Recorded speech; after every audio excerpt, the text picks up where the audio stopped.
வேதாகமத்தில் தேவனால் எடுத்து பயன்படுத்தப்பட்ட சில பெண்களை குறித்தும் தேவனுடைய ராஜ்யத்தில் அவர்களுடைய பங்களிப்பை குறித்தும் நாம் பார்க்க போகிறோம். ஒரு இனிமையான மாலை பொழுதில் இந்த இடம் எத்தனை அழகாக உள்ளது. வா ரூத், சிறிது நேரம் இளைப்பாறி விட்டு செல்வோம். பாரேன், எத்தனை பெண்கள் இங்கே உள்ளனர். கர்த்தர் உங்களோடு இருப்பாராக. என் பெயர் நகோமி. இது என் அருமையான மருமகள் ரூத். நான் மோவாப் தேசத்திலிருந்து பெத்லகேம் வெளியில் நாங்கள் இருவரும் இந்த அழகான இடத்தை பார்த்தோம். உங்களை காண வந்துள்ளோம்.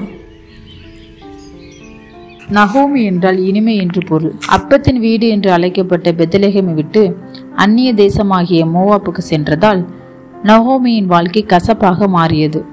அங்கு அவள் கணவன் எலிமெலேக்கு மரித்து போனதினால் நகோமி விதவையானாள். உபாகமம் 7:3 கூறப்பட்டுள்ள கட்டளையை மீறி தன் 2 குமாரர்களுக்கும் விக்கிரக ஆராதனை செய்யும் பெண்களை திருமணம் செய்து வைத்தார். 2 குமாரர்களும் மரித்து போனதால் 2 மருமகள்களும் நகோமியை போலவே விதவைகளாக மாறினார்கள். கர்த்தரின் சத்தத்தை கேட்டதும் நகோமி மோவாப்பை விட்டு பெத்லகேமிற்கு போக தீர்மானித்து ரூத்துடன் மோவாப்பு போய் சேர்ந்தாள். மோவாப் தேசத்தில் இருந்தாலும் தன் 2 மருமகளுக்கும் தேவனை பற்றி போதித்து நடத்தியதால் மருமகள் ரூத் மிக வைராக்கியமாக கர்த்தரை ஏற்றுக்கொண்டாள். அதனால் நல்ல வாழ்க்கை அமைந்தது. இயேசு கிறிஸ்துவின் வம்ச பட்டியலில் இடம் பிடித்தாள். நீங்க நான் தொற்கால். என்னை தேடி பெண்கள்லாம், ஏழை பெண்கள்லாம் என்னை தேடி வருவாங்க, விதவைகள் வருவாங்க.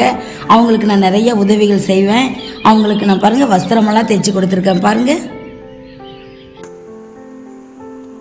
தொற்கால் யோப்பா பட்டணத்தில் வாழ்ந்த ஒரு இயேசுவின் சீஷி. பரிசுத்த ஆவியில் நிரப்பப்பட்டு ஊழியம் செய்த ஒரு பெண்ணாவார். ஏழை எளிய மக்களுக்கு உதவி செய்வதிலும் விதவைகளை ஆதரிப்பதிலும் பெயர் போனவர். தன் ஊராரின் ஜனத்தாரால் புகழப்பட்ட ஒரு உத்தம பெண், அனைவராலும் நேசிக்கப்பட்ட ஒரு பெண்.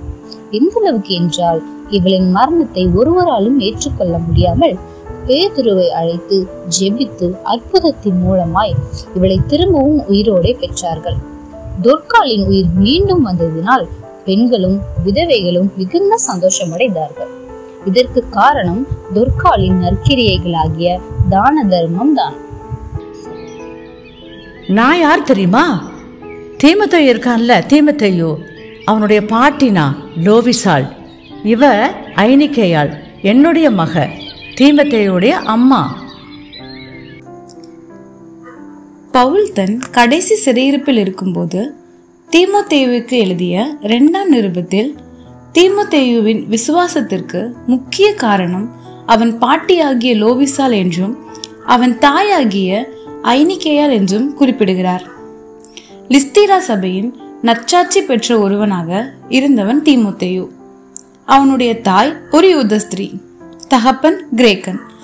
தன் கணவன் கிரேக்கனாக இருந்த போதிலும் அவர்கள் வசித்து வந்த லிஸ்தீரா பட்டணம் விக்கிரக ஆராதனை நிறைந்ததா இருந்த போதிலும் தன் மகனை கர்த்தருக்குள் வைராக்கியமாக வளர்த்தினாள்.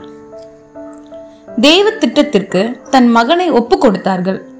அவர்கள் இருவரின் மாயமற்ற விசுவாசம் தீமோத்தேயுவை விசுவாசத்தில் உத்தம குமாரனாக மாற்றியது.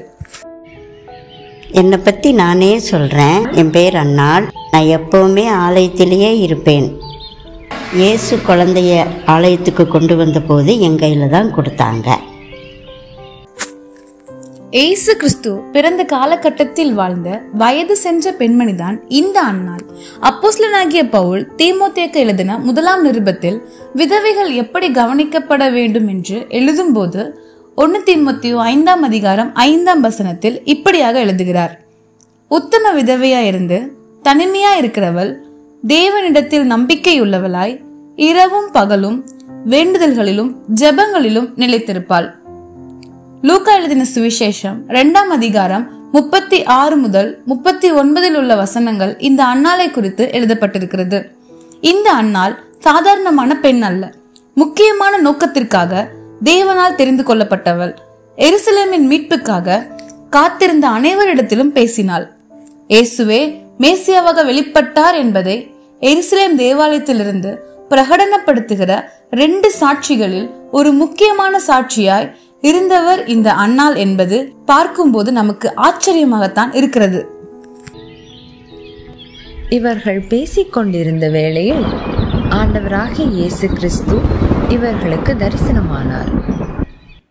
உத்தம குணசாலியே, நீ பாக்கியவதி, உன்னத தேவனிடத்தில் கிருபை பெற்றவளே, சூழ்நிலைகளை ஜெயித்து ஜெயம் எடுத்தவளே, இரவும் பகலும் தேவனிடத்தில் உத்தமமாய் காத்திருப்பவளே, நீ கைவிடப்பட்டவள் அல்ல, நீ என் மணவாட்டி, ஆம் நான் உன் மணவாளன்.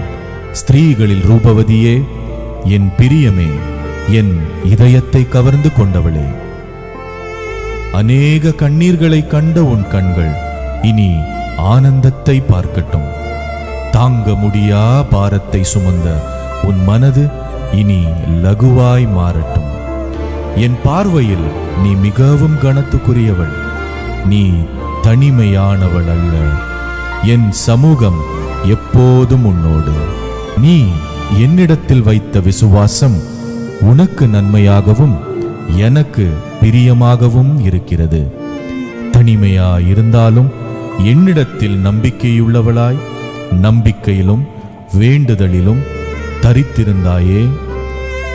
சுகபோகமாய் வாழாமல், குற்றம் சாட்டப்படாமல், ஆதி அன்பில் நிலைத்திருந்து பிள்ளைகளை வளர்த்து அந்நியரை உபசரித்து பரிசுத்தவான்களுக்கு துணை நின்று உபத்திரவப்படுபவர்களுக்கு உதவி செய்து நற்காரியங்களை ஜாக்கிரதையாய் நடப்பித்தவளே, என் மேல் நீ வைத்த உன் மாயமற்ற விசுவாசம் இதோ விலையேற பெற்ற முத்தாக உன் கிரீடத்தில்.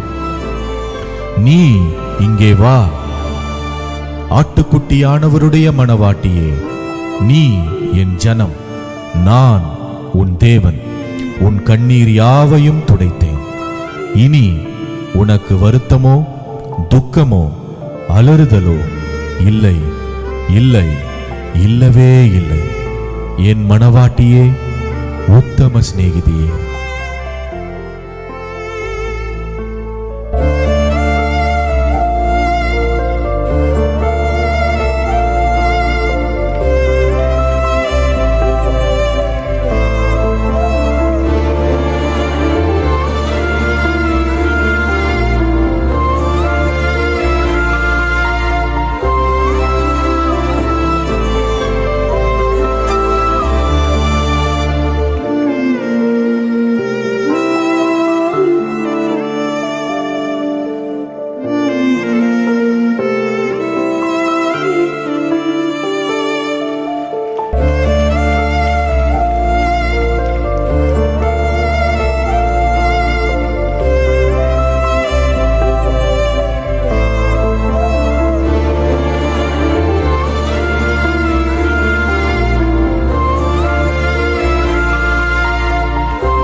நம் ஆண்டவராகிய இயேசு கிறிஸ்து நம் அனைவரோடும் கூட எப்பொழுதும் இருப்பாராக.